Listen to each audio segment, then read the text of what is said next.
Walking is a fantastic way for seniors to stay active and healthy. But a hidden danger lurks in your closet.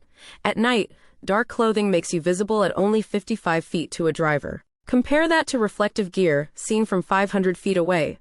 The right clothes make you nearly 10 times more visible. And visibility is just the start.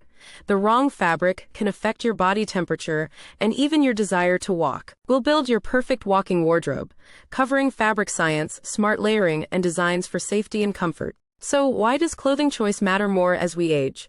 It begins with how the body's internal thermostat changes. With age, circulation can slow, and we lose some of the skin's insulating fat.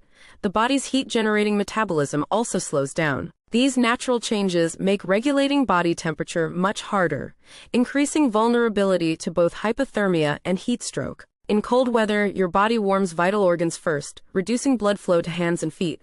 This makes warm gloves, thick socks, and a good hat non-negotiable. This is why everyday clothes often fail. They're made for style, not exertion. Sporting apparel uses technical fabrics for these challenges. The single biggest mistake involves a fabric you likely wear daily: cotton. It should be avoided for exercise, especially as a base layer. So if cotton is out, what's in? And how do these technical fabrics actually work to keep you comfortable and safe? The answer is moisture wicking. Fabrics like polyester have tiny channels that use capillary action, like a paper towel, to pull sweat off your skin. That sweat moves to the fabric's outer surface to evaporate. This keeps you dry and in cool weather, prevents a dangerous chill from setting in. This special fabric is your first defense in a system called layering. Think of it as your personal, adjustable thermostat. It has three parts: a base layer to wick sweat away from your skin, and a middle layer like fleece to insulate and retain body heat. Finally, an outer shell shields you from wind and rain. You can add or remove these layers as you warm up or as conditions change. Now that we understand the science, let's look at some real-world gear. What specific items make a genuine difference? For those who feel cold deeply, heated vests are a revelation. They provide warmth without bulky layers and can even soothe arthritis. We asked, if not cotton, what? Your best base layers will be merino wool or synthetics like polyester, the moisture-wicking heroes we discussed. Perhaps the most vital piece of gear is your footwear. You need non-slip soles and a good grip to prevent falls, a leading cause of injury. Modern adaptive shoes go further, with simple Velcro fastenings. They also offer extra room for conditions like bunions, combining safety with comfort. But with shells, layers, and insulation, is it possible to be too protected? Can your solutions create new problems? Yes. A rain jacket that keeps water out can also trap sweat in. Look for jackets with vents, often under the arms, to let moisture escape. Beyond the fabric, the design of clothes can matter immensely.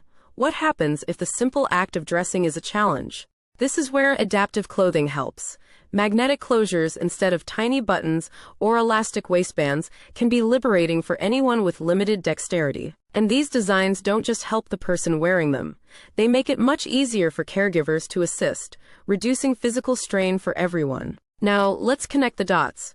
Remember the layering system and the body's changing thermostat. Adaptive clothing makes adjusting those layers mid-walk effortless. Think back to the opening about visibility. Combine bright clothing with non-slip adaptive footwear, and you've built a full safety system against cars and falls. So, can you be too protected? No, but you can be unbalanced. The goal is a smart, breathable, and adaptable system that works with your body. We have covered the body and the gear, but there is one more piece to this puzzle. How does all this make you feel? Feeling safe, warm, and comfortable builds confidence. It removes barriers to getting out, making you more likely to stay active and social. So the right walking gear rests on three pillars: first, fabrics and layers for temperature control; second, features for safety; and third, designs for comfort. Deciding what to wear is not a chore. It's the first step in ensuring every walk is safe, comfortable, and empowering. Take a look in your closet or a loved one's. Could a cotton shirt be upgraded? Are the shoes non-slip? Share this video to help someone walk with confidence.